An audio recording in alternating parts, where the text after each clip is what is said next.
Hi guys, hope you're all doing good and I hope you all had a fantastic Eid. Mine was really good too. Now in this video I'm going to be sharing the recipe for this cloudy and fluffy rasmalai along with the gulab jamun from scratch. So stay tuned. Preparing the sugar syrup for the gulab jamuns. I've added sugar and water and kept it for a boil. I've given the ingredients and the quantities in the description box. Now for the jamuns, I've added milk powder, baking powder, maida, a tablespoon of ghee and a tablespoon of cream. I took thick cream, it's also called kishta. You can take fresh cream if that's available for you. Crumble the dough well and then add in the beaten egg. Use a fork or spoon and try to finish off the kneading because the dough is really sticky and messy.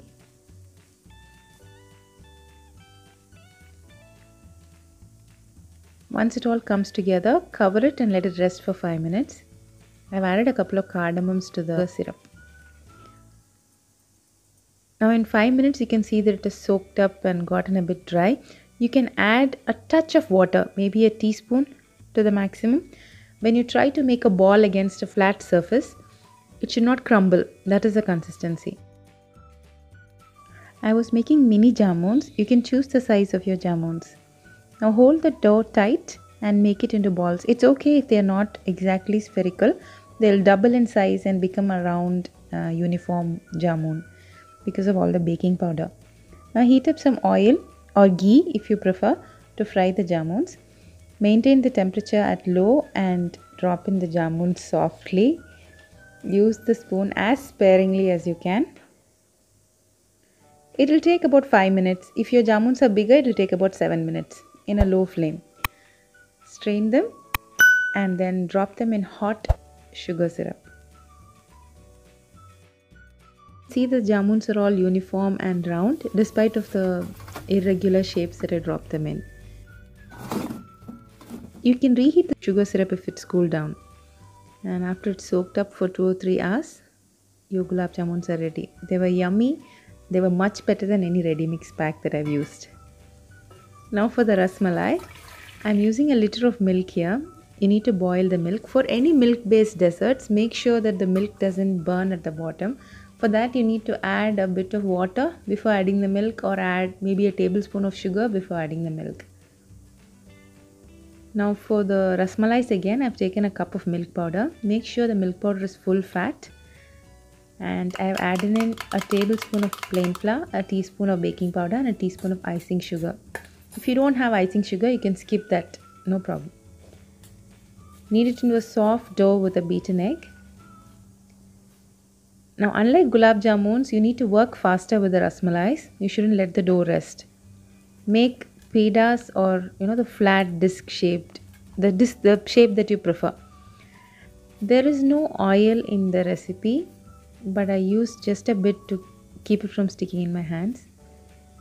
I would have used about half a teaspoon of oil in total.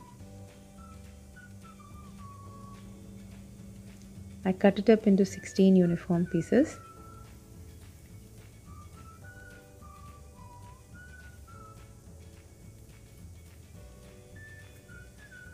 Yeah, that was the shape I made it in. Once the milk came to a boil, I kept it on a low.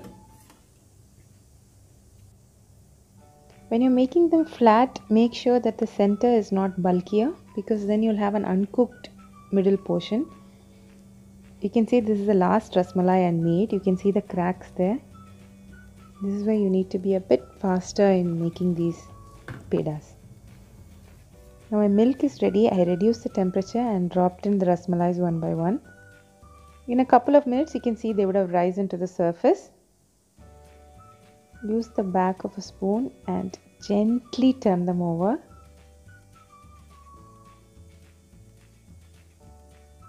Now my rasmalais were swelling up, so I needed to change it to a larger pan.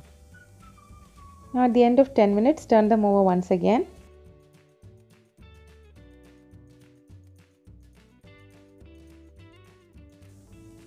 Add in about 8 tablespoons of sugar. I added a teaspoon of icing sugar to the dough, but if you have not added icing sugar, you can add maybe a tablespoon more of sugar.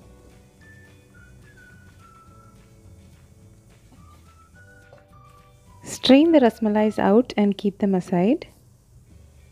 You can see the indentation of the spoon on that rasmalai. It was that soft.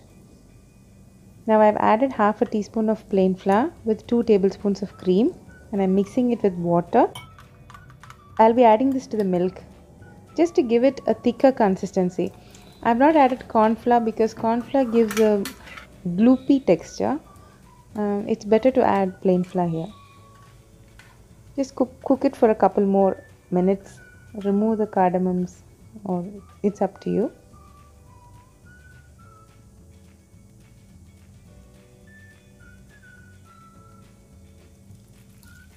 Pour it over the rasmalais until serving time. These rasmalais were so soft and cloudy and fluffy. I really don't have words to describe. You must try these.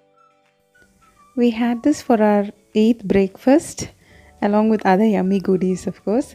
I hope you guys liked this video. If you did, don't forget to click on that like, guys. It really motivates me to keep posting. See you soon with another video, guys. Bye bye.